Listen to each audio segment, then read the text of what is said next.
that's what we're doing. We're rising up. We're rising up. Do you feel that? Do you feel that? We're rising upon the wings of spirit. And guess what? In this rising, you need do nothing. This is an allowing. This is an allowing of that which already is to carry us effortlessly, beautifully, perfectly upon the wings of spirit. Haven't you tried hard enough already? Haven't you worked hard enough already? It's carried us to a certain point and a certain level in our teaching, in our philosophy, in what we do, to help us to arrive, to meet that which already is, so that we can let go. So that we can let go. Now, I'm having this funny imagining. I was telling somebody that this ring I'm wearing is really big, and I tend to use my hands when I talk. And I said, I can just see it flying out into the audience. And she said, oh, you'll make a story out of it. And the story I would make out of that, now protect yourselves, and just in case this actually happens, is that it's about letting go. It's about letting go so that we may fly, so that we may soar. And I love that I'm like on this little precipice here, but it's not unlike each of us, that we are all on this precipice individually, collectively, as a community and as a culture and a society, where we have gone so far by our trying, by our efforting, and that it is actually time to take that step and trust. Trust that there is a power and a presence that will catch you, capture you, and set you free to fly and to soar. And I can think of no greater time than right now, when it feels in so many ways like everything is falling apart. Like the ring soaring off my hand into the audience. We just let it. We let it. I guarantee for each of us now, and individually, collectively, something's unfolding.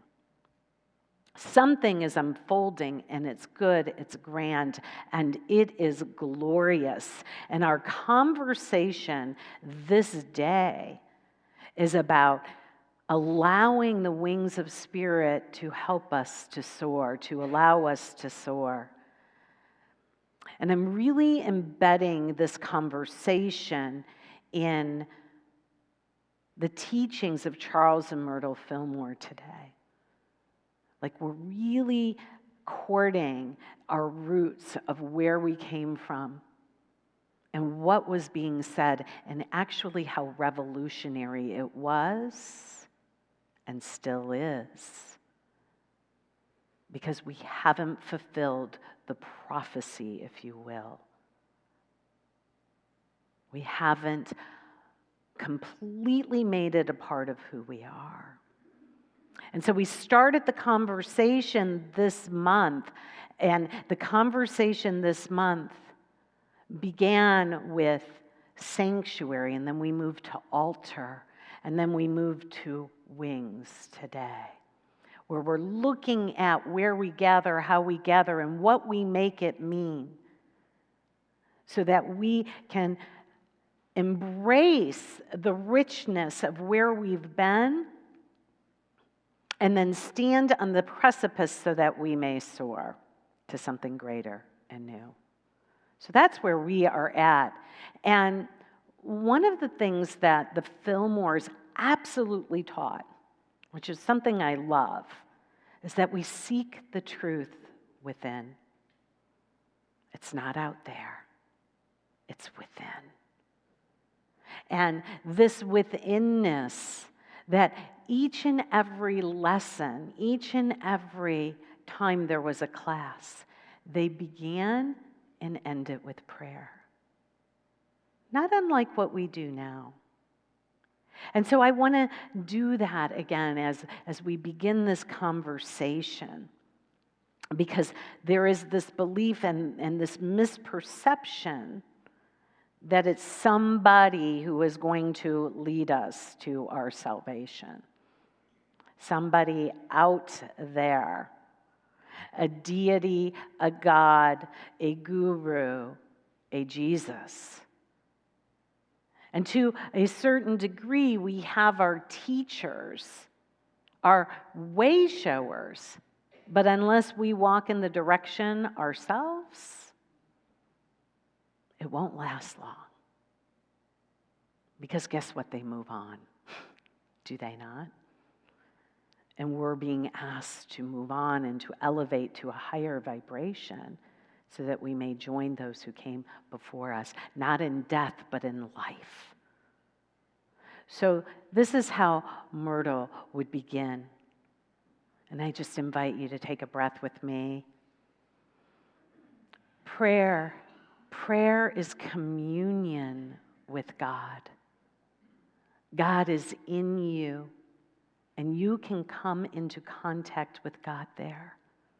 You can feel God's presence in you. So breathe in.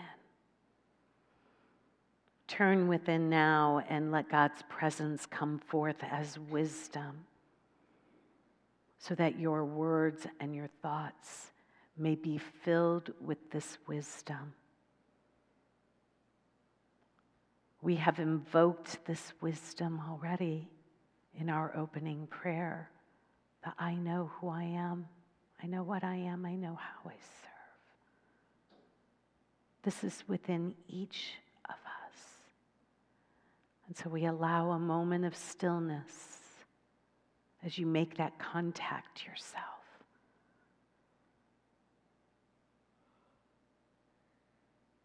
And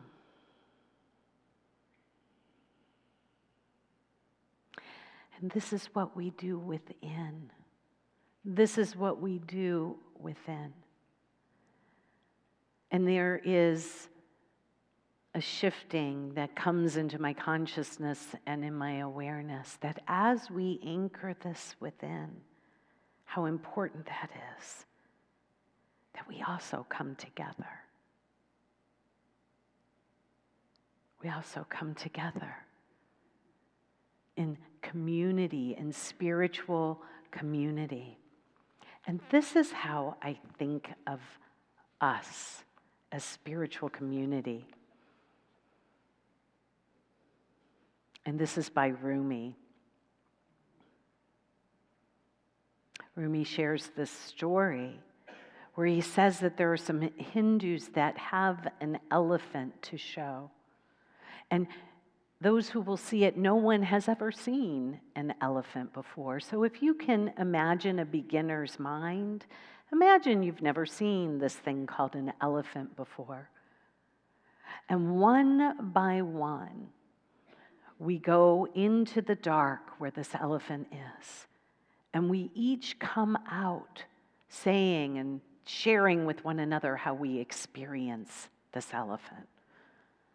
One of us happens to touch the trunk and comes out and says, a water pipe kind of creature. Another, the ear, a very strong, always moving back and forth fan animal. Another, the leg.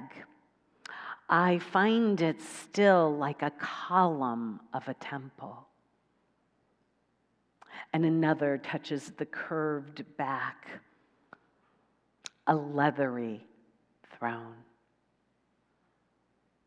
Another, the cleverest, touches the tusks and says, a rounded sword made of porcelain. And he's really proud of his description. See, each one of us, we each touch one place and understand the whole from that one place. The palm and the fingers feeling in the dark are how the senses explore the reality of this elephant. But what if each of us entered the dark room with a light, with a candle, and held it there? And what if we all went in together? You see, we go within to anchor that spiritual center, that connection. And then we connect with one another so that we may see more clearly. That's what our spiritual community does. We help one another see. Said biblically, Paul in Corinthians would say, you're all seeing through a glass darkly. We see through a glass darkly until we go within and we sense that connection and that wisdom, and then we come together with our light and we see face to face something new, something different, the possibility of soaring.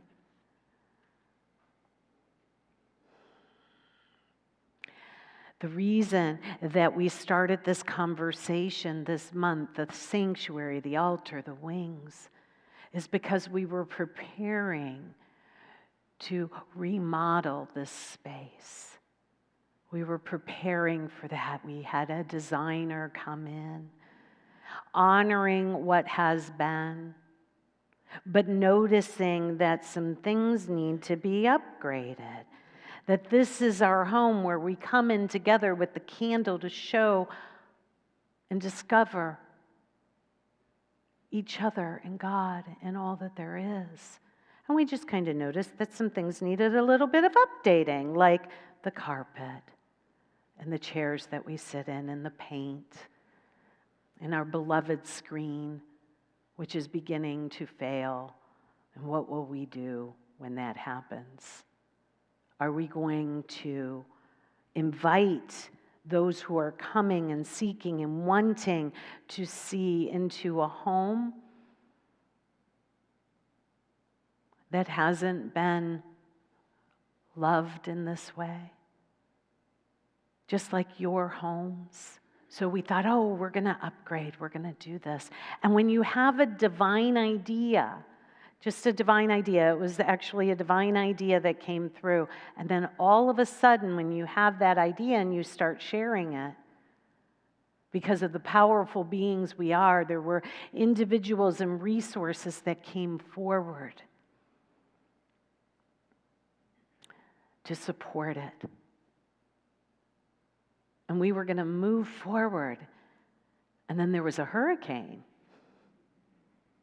And I was gone, and then I came back, and I thought, what would that say if we moved forward with this renovation, this it's a remodel. We're not doing anything structurally.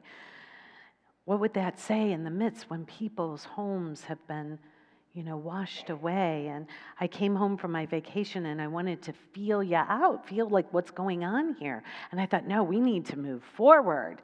This community is ready. And then I got, no, we're not quite there yet.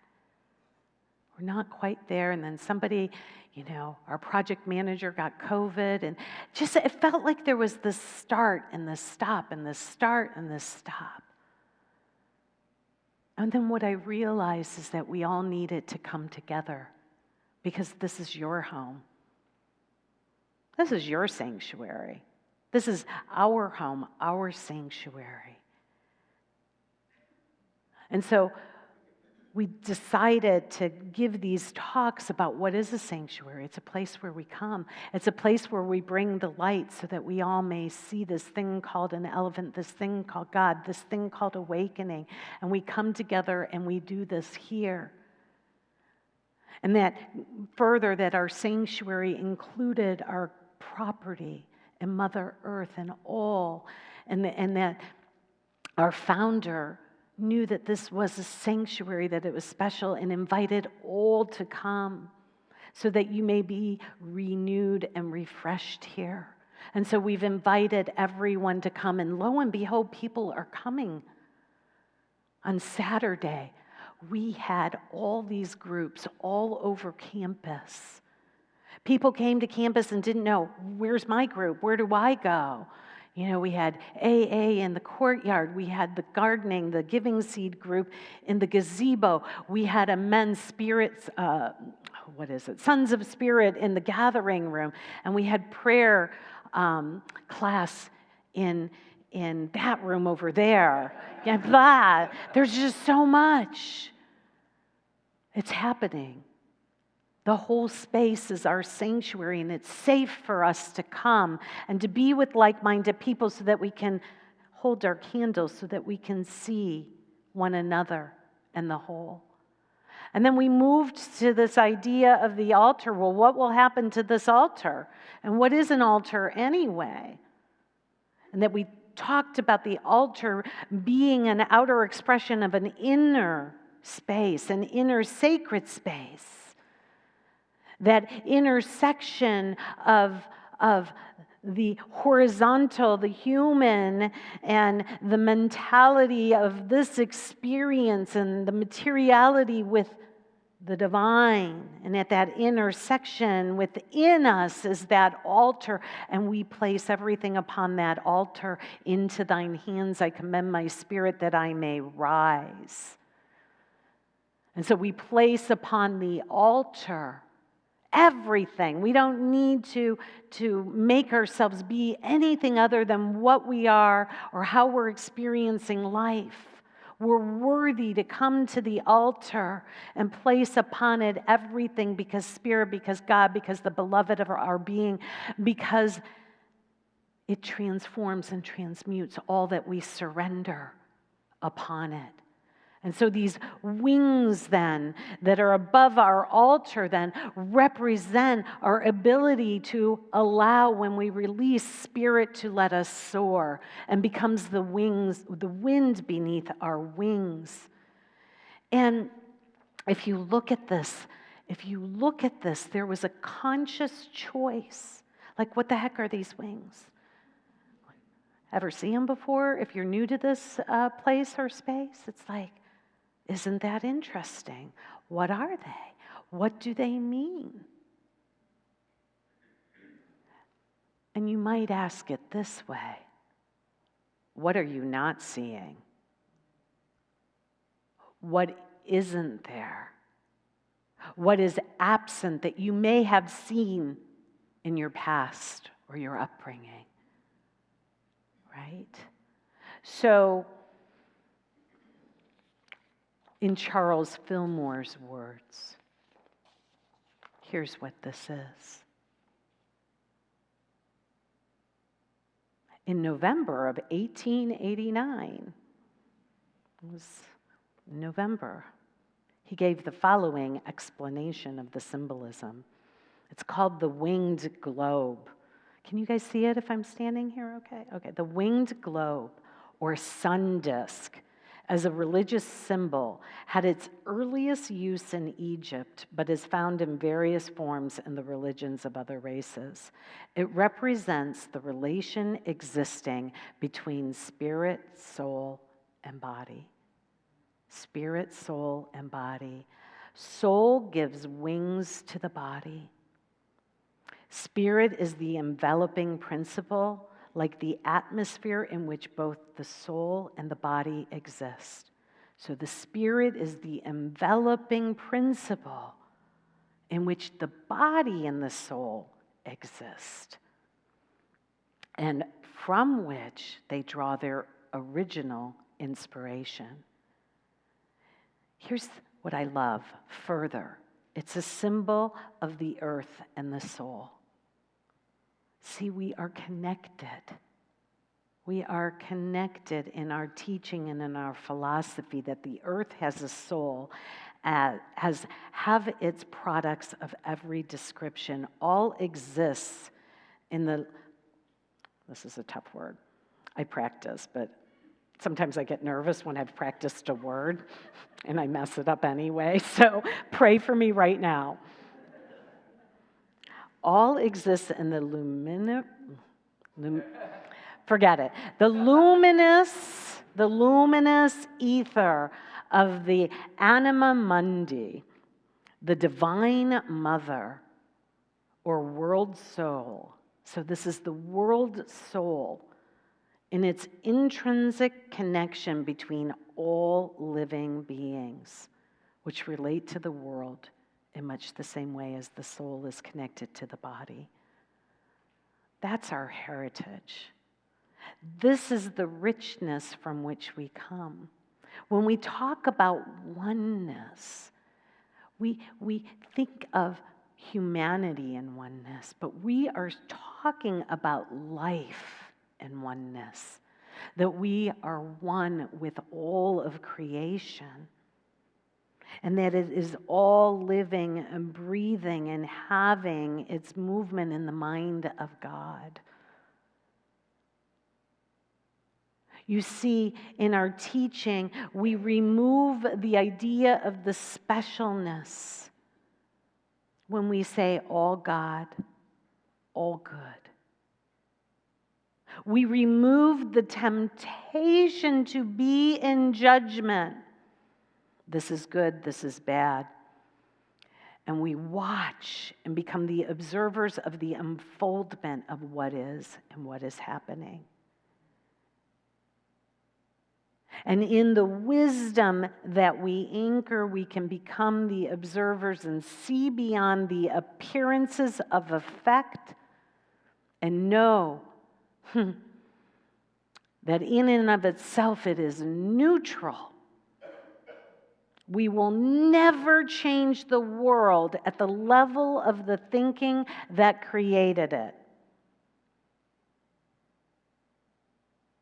We can dabble in that, we can work at that, and we can try to fix it, or we can transcend it and go within and see beyond the illusory manifestations that were made from a mind that believed it was separate from this all that is.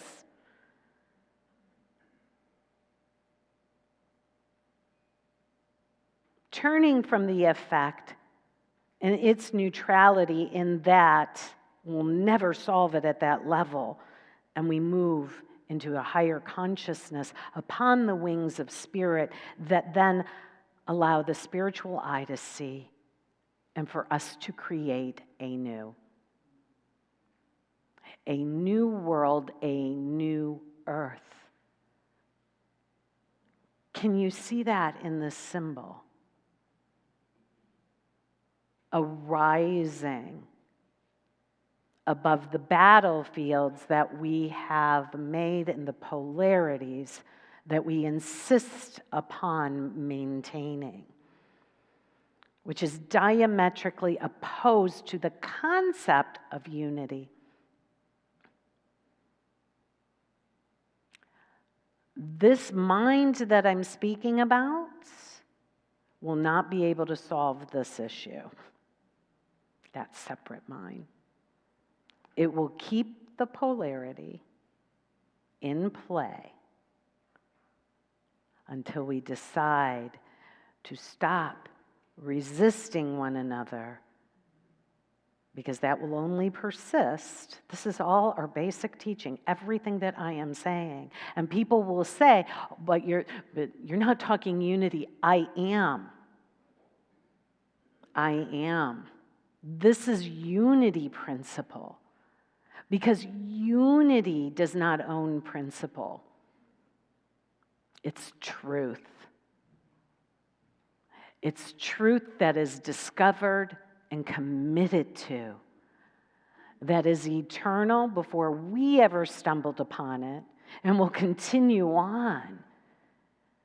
And we can decide to fly with that. Or not. Our choice.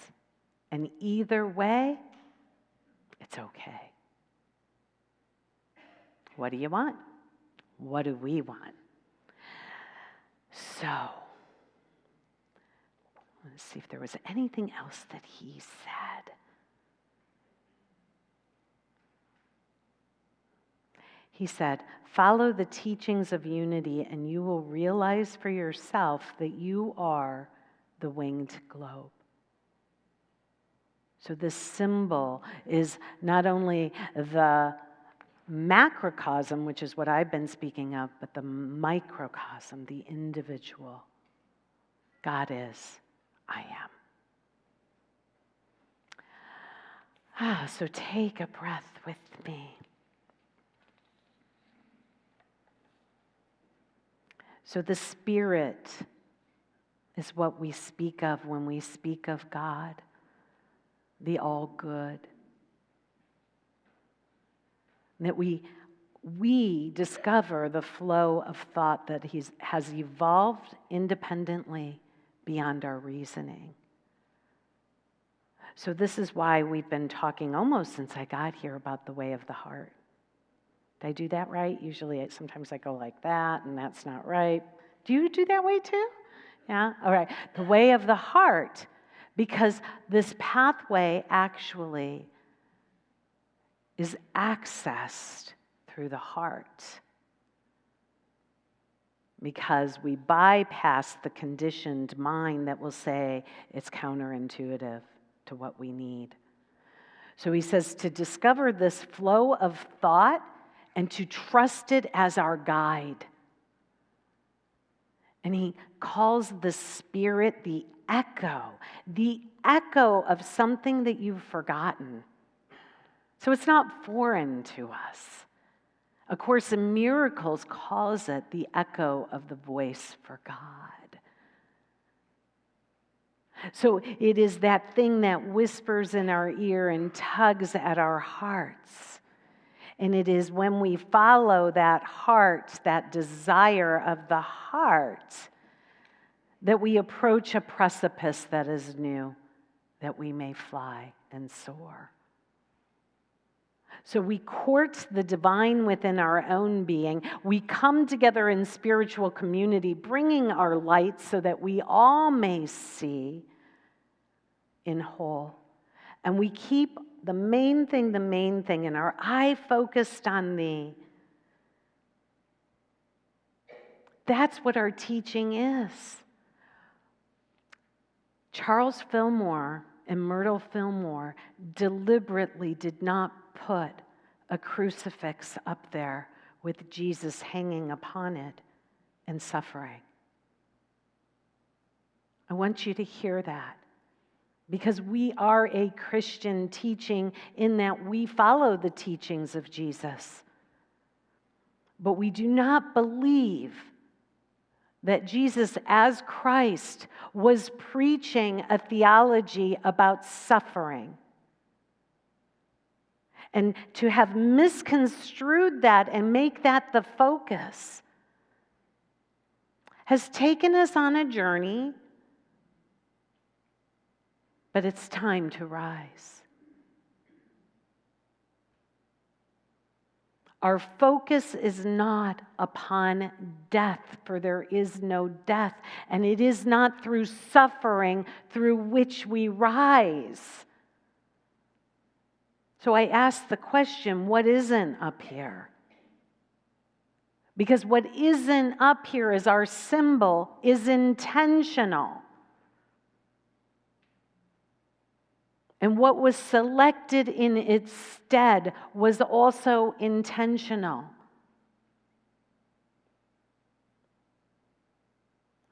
We are not here to focus upon the crucifixion of another because we've done it to ourselves 1,000,000 times. We are here to focus upon the rising in consciousness and the resurrection of into thine hands I commend my spirit. And to trust and know that as we do so, we soar and we fly and we awaken. Not through death, but through life. So, that is who we are, what we are, and how we serve. That is it. And we can stick around because really I'm like, now we need to talk about Easter. Come back and we'll talk about Easter. But come back in between, because we're in the process of shifting our thought process about this very subject. We are not here to suffer, and we cannot die. And so we place upon the altar those things we believe are going to take us out.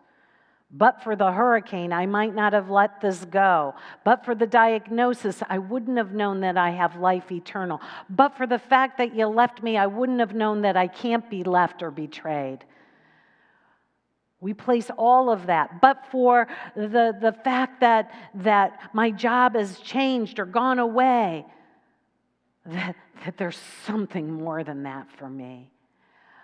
Place it upon the altar so that the wings of spirit can transform it and that we can rise into this consciousness so that we may see this winged sun, this winged disc, and then begin to see the world through those eyes. And what we will see and behold is peace. What we will see and behold is love. We will see and behold is a risen consciousness that flies upon eagle's wings, the wings of spirit, above what we saw before, and know that that was never God ordained, ever. Something wonderful and magnificent is happening. Let's let it. It's going to happen in this sanctuary. It's going to happen in this campus. And over the next several months, you will see how we plan to transform it in the outer as we transform the inner. And by the time some of you guys come back in the next new season, you will see your sanctuary, your home, brighter, clean, refreshed, as we walk towards this precipice together and fly and soar as we are meant to do. So what I claim, what I know, is that this song is speaking the truth. Breathe in and allow it to carry you into prayer.